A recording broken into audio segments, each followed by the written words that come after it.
Маалыматтар берилген Казакстан өкмөтү тарабынан. Чынында бул миңдеген катышуучулардын арасынан биздин кыргыз спортчуларыбыз ар бир спорт түрүндө өзүн жакшы жагынан көрсөтүп, медалдык эсепте жогорку саптарда турат деген үмүтүбүз бар. Жана биз ошол жыйынтыктарды көтөрмөкчүбүз. Биринчи дүйнөлүк көчмөндөр оюндары Кыргызстанда Ысык көлдө, Чолпон Ата шаарында да ошол сентябрь айында өткөн. 2014 жылы анда 19 мамлекеттен 583 спортчу күч сынашкан. Ал тууралуу да биз алдыда кеп салабыз. Жана Кыргыз Республикасы чыгып келе жатат. Жана мына биздин сыймыктар, мына биздин баатырлар, мына биздин чыган кыздарыбыз.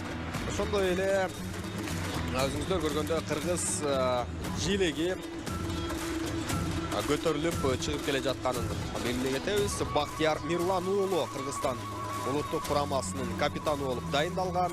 Жана Акылбек Жапаров биздин спортчуларды расмий узатып жаткан кезде дал ушул Мирлан уулу Бактиярга мамлекеттик тоолу тапшырып, спортчуларды жеңиш менен бүтөрүн кошумчалаган. Жалпысынан Кыргызстандын атынан бул оюндарга 180ден ашык спортчу барганын маалында койсок болот. Жана спорттун 29 түрүнөн күч сынап көрөт, таймашып көрөт, акыл таймаштарга катышат. Андыктан маданий жагынан иш-чараларга катышып отуруп, Кыргызстан чыныгы көчмөн цивилизациясынын туу чокусунда турган улуттардын алдыңкысы экенин көрсөтөт деген үмүтүбүз бар.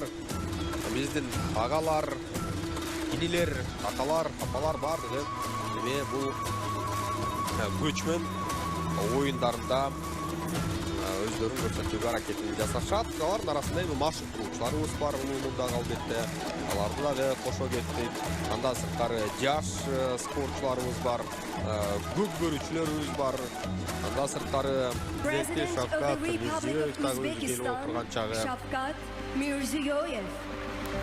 Кыргыз Республикасынын президенти Садыр Жапаров. Ошондой эле сөз түрдө биздин Кыргызстандын президенти өлкө башчыбыз Садыр Жапаров дагы Түркменстан бул халык лидерлердин арасында. төрагасы Гурбангулы Бердимухамедов. Ошондой эле Гурбангулы Бердимухамедов да бизге